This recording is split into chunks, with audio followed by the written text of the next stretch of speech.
The scream tore through the humid Alabama dusk like a blade, sharp and unyielding. "Get out of the car now!" Officer Daniel Hargrove's voice cracked with fury, his hand hovering over his holster as he glared at the black woman behind the wheel. She didn't flinch, her dark eyes steady, but the air between them crackled with a tension that could ignite at any moment.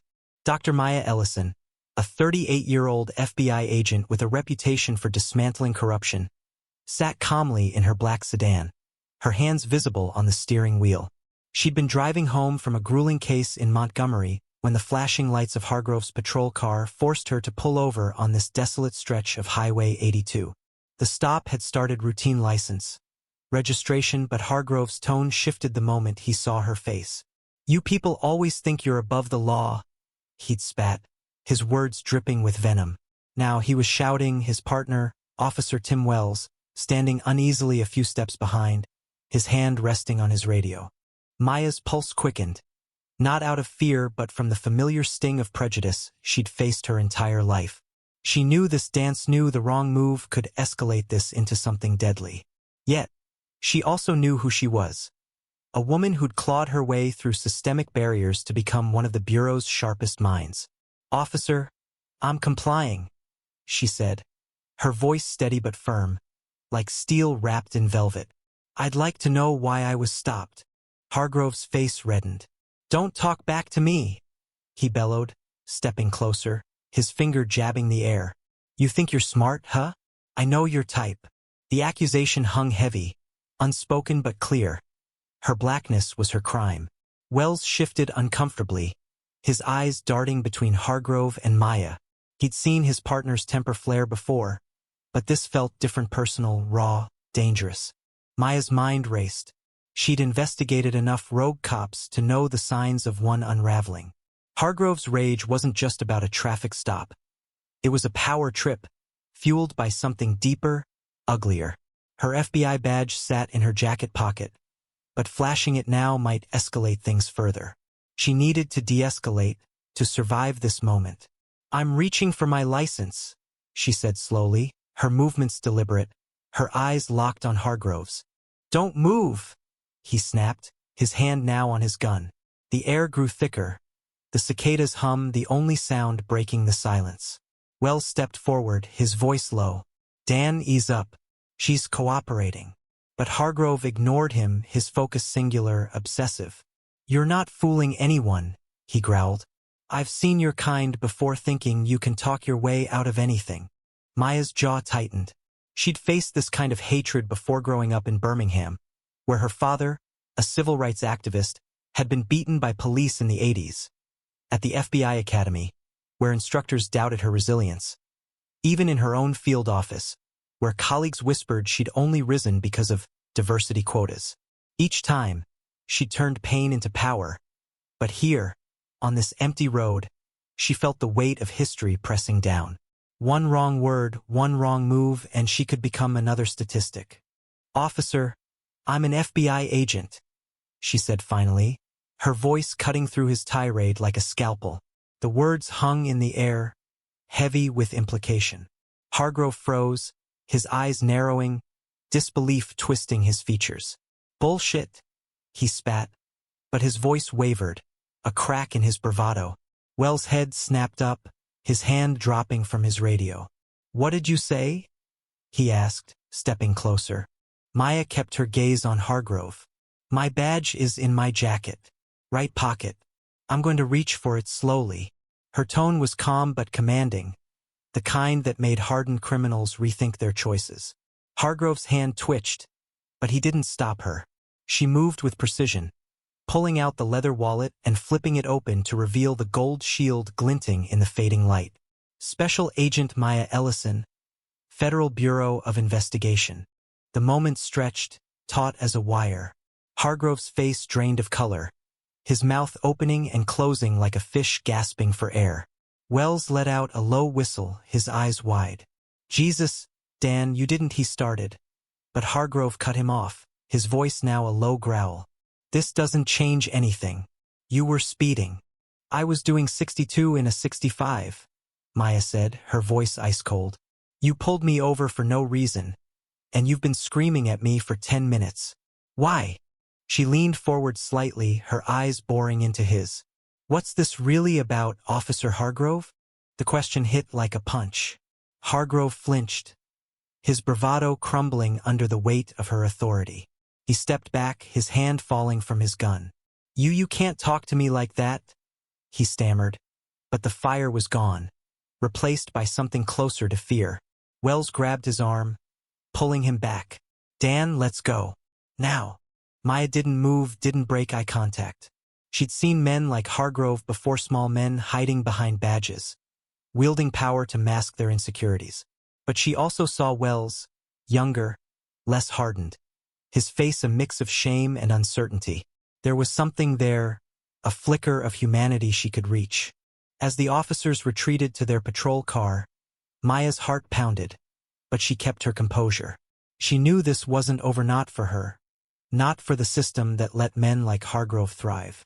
She slid back into her car, her hands shaking slightly as she gripped the wheel. The encounter had lasted less than 15 minutes, but it felt like a lifetime. She glanced at the rearview mirror, watching the patrol car's lights fade into the distance. Then she pulled out her phone and dialed. "Director, it's Ellison," she said when the line connected. "I need to file a report, and I'm not letting this go." The next morning, Maya sat in a cramped office at the Montgomery FBI field office, her report typed and ready. Her supervisor, Special Agent in Charge Robert Callahan, leaned back in his chair, his weathered face unreadable. "You sure you want to do this, Maya?" he asked, tapping the report. "Hargrove's got friends in the department. This could get messy." "It's already messy," she replied, her voice steady. "He didn't just cross a line, he leapt over it. If I don't push back, who will?" Callahan sighed, rubbing his temples. He'd known Maya for a decade, knew her record. Top of her class at Quantico, lead investigator on a string of high-profile cases, including a corruption sting that took down a state senator. She wasn't one to back down, but this was personal. "All right," he said finally. "I'll send it up the chain. But you know how this works, small-town cops, local politics.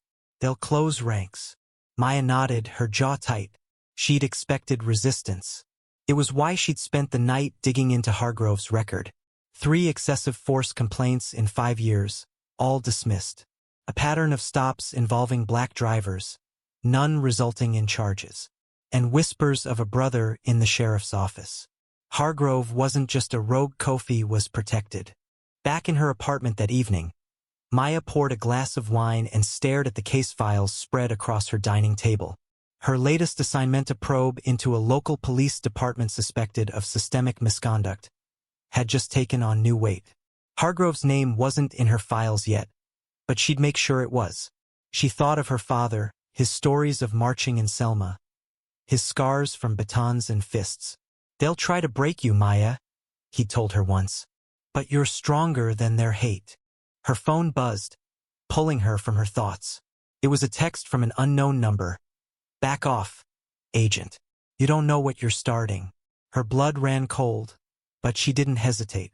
She forwarded the message to Callahan and added it to her report. If they thought they could intimidate her, they didn't know who they were dealing with. The following week, Maya drove to the Selmont County Sheriff's Office, where Hargrove worked. She'd requested a meeting with Sheriff Tom Brody, Hargrove's boss, and, according to her sources, his brother-in-law. The station was a squat brick building, its parking lot filled with patrol cars and a few pickup trucks with Confederate flag decals. Maya's stomach twisted, but she walked in with her head high, her badge clipped to her belt. Brody was a burly man in his 50s. His office cluttered with hunting trophies and framed photos of him shaking hands with local politicians. He didn't stand when she entered, just gestured to a chair. "Agent Ellison," he said, his drawl thick. "Heard you had a run-in with one of my boys. Care to explain why you're stirring up trouble?" Maya sat, her posture perfect, her voice calm. "Your officer, Daniel Hargrove, conducted an unlawful stop, verbally assaulted me, and drew his weapon without cause. I'm here to ensure it doesn't happen again to anyone." Brody's eyes narrowed, but she continued. I filed a formal complaint with the FBI and the Department of Justice. I'd suggest you cooperate. Brody leaned forward, his hands clasped. You're a long way from DC, agent. Around here, we handle our own. Hargrove's a good man, just doing his job. Maybe you misunderstood. There was no misunderstanding, Maya said, her voice like a blade. And if you think this ends with a handshake, you're mistaken. I've got evidence at Ashcombe footage, witness statements, and a pattern of behavior from Hargrove that won't look good in a federal investigation. Brody's face darkened, but before he could respond, the door opened, and Hargrove himself walked in. His eyes widened when he saw Maya, then narrowed to slits. You, he spat. You think you can come here and ruin me? You're nothing. Maya stood, her presence commanding the room. I'm not here to ruin you, officer. I'm here to hold you accountable. And I will. The air crackled with tension. Brody frozen in his chair, Hargrove's fists clenched. For a moment, no one moved. Then Brody stood, his voice low. This meeting's over, agent. You'll hear from our lawyer. Maya nodded, her eyes never leaving Hargrove's. She'd faced worse than him and come out stronger. As she walked out, she felt the weight of their stares, but also the fire of her purpose burning brighter than ever. Maya Ellison drove back to Montgomery with the weight of the confrontation still pressing on her chest. The sheriff's office had been a fortress of defiance, but she wasn't deterred. If anything, Hargrove's outburst and Brody's dismissal only fueled her resolve. She'd spent years dismantling systems that shielded men like them cops who hid their biases behind badges, leaders who turned a blind eye for the sake of loyalty. This wasn't just about her anymore. It was about every person who'd been pulled over, harassed, or worse because of the color of their skin. Back at the FBI field office, Maya met with her team. Agent Carla Ruiz, a sharp-witted analyst with a knack for uncovering digital trails, and Agent Marcus Tate, a former Marine whose quiet demeanor hid a relentless drive for justice. Hargrove's not an outlier, Maya said, spreading out her files. He's part of a pattern. I pulled records from Selmont County. 72% of their traffic stops last year targeted black drivers, despite the county being only 30% black. Excessive force complaints are buried, and Brody's name is on every dismissal. Carla frowned, scrolling through her laptop. I've got something else. Hargrove's brother-in-law, Brody, has ties to a local group called the Selmont Citizens Watch. Sounds like a neighborhood watch, but their online forums are full of dog-whistle anti-immigrant, anti-black rhetoric. Hargrove's active in their private chats. She turned her screen to show a screenshot of Hargrove's post. Time to clean up our streets. You know who I'm talking about. Marcus leaned back, his arms crossed. That's enough to start building a case. But we need more than forum posts. We need proof of misconduct on duty, something undeniable.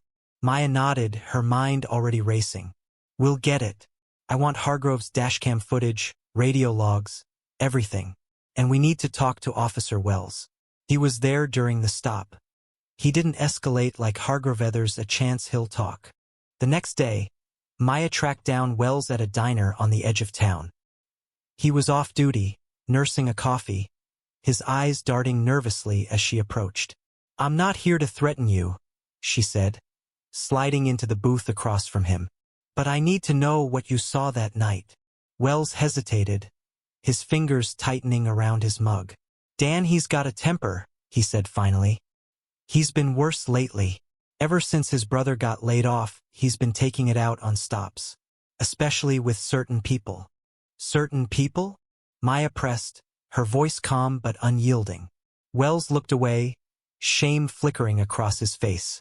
You know what I mean. I didn't sign up for this, agent. I just wanted to keep the peace. Maya leaned forward. Then help me. Testify about what happened. If you stay silent, you're part of the problem. Wells didn't answer, but his silence spoke volumes. She left her card on the table and walked away, hoping she'd planted a seed. Over the next week, Maya's team dug deeper. Carla uncovered deleted radio logs suggesting Hargrove had targeted black drivers for months, often falsifying reasons for stops. Marcus interviewed community members, collecting stories of harassment that mirrored Maya's experience. One woman, a nurse named Letitia, recounted being pulled over by Hargrove for swerving when she was driving home from a 12-hour shift. "He screamed at me, called me names," she said, tears in her eyes. "I thought I wasn't going to make it home to my kids." The evidence was mounting, but so was the resistance. Maya's car was vandalized outside her apartment, the word snitch scratched into the paint. Anonymous calls to the field office accused her of fabricating claims. Brody filed a countercomplaint, alleging she'd threatened Hargrove. Each blow was a reminder of the stakes, but Maya refused to back down. She thought of her father's words. "They'll try to break you, but you're stronger than their hate." The turning point came when Wells reached out. Late one night, he called Maya from a burner phone. "I'll testify," he said, his voice low, "but I need protection. Brody's got eyes everywhere." Maya arranged for Wells to meet with the DOJ, ensuring his safety. His testimony was damning. Hargrove had a history of targeting black drivers, often bragging about teaching them a lesson. Wells provided dashcam footage from the night of Maya's stop, showing Hargrove's unprovoked aggression and Maya's calm compliance. Armed with Wells' testimony and the mounting evidence, Maya presented her case to the DOJ. They launched a formal investigation into the Selmont County Sheriff's Office, with Hargrove at its center. The news broke in the local paper, sparking outrage in the community. Protests erupted outside the sheriff's office, with signs reading "Justice for All" and "End Police Bias." Maya attended one, standing quietly at the back, watching as Letitia, the nurse, spoke to the crowd. "This isn't just about me or Agent Ellison," she said. "It's about every black person who's been made to feel less than human." Hargrove was suspended pending the investigation, and Brody faced scrutiny for his role in covering up complaints. But the fight wasn't over. Maya knew systemic change was a marathon, not a sprint. She met with community leaders, organizing workshops on knowing your rights during police encounters. She spoke at a local church, sharing her story, her voice trembling with emotion but never breaking. "We don't just want justice for one night," she said. "We want a system that sees us as human every single day." One evening, as the investigation gained traction, Maya received a call from her father. "I'm proud of you, baby," he said, his voice thick with emotion. "You're doing what I couldn't, taking the fight to the source." Maya's eyes stung with tears. "I'm just following your lead, Dad," she said. They talked for hours, reminiscing about his days marching for equality, about the hope that had carried him through the darkest times. The DOJ's investigation concluded with Hargrove's termination and charges of civil rights violations. Brody resigned under pressure, and the sheriff's office was placed under federal oversight. Wells, now a whistleblower, left the force to start a community outreach program, determined to make amends. Maya's name became a symbol of resistance, her story shared across news outlets and social media, inspiring others to speak out. On a quiet Sunday, Maya drove back to the stretch of Highway 82 where it all began. She pulled over, stepping out into the cool evening air. The wooden signpost still stood, the handwritten note "Truth shatters lies," faded but intact. She traced the words with her finger, feeling the weight of the past months lift slightly. She wasn't naive. She knew one case wouldn't dismantle centuries of prejudice. But it was a start. Every step forward counted. As she stood there, a young black couple drove by, their car slowing as they passed. The woman in the passenger seat rolled down her window and called out, "Thank you, Agent Ellison." Maya smiled, waving back, her heart swelling with a mix of pride and responsibility. The road ahead was long, but she wasn't alone. This story isn't just about one woman's fight, it's about a community's cry for justice. What do you think? Where does right and wrong lie in this clash? And how do we heal the divides it reveals?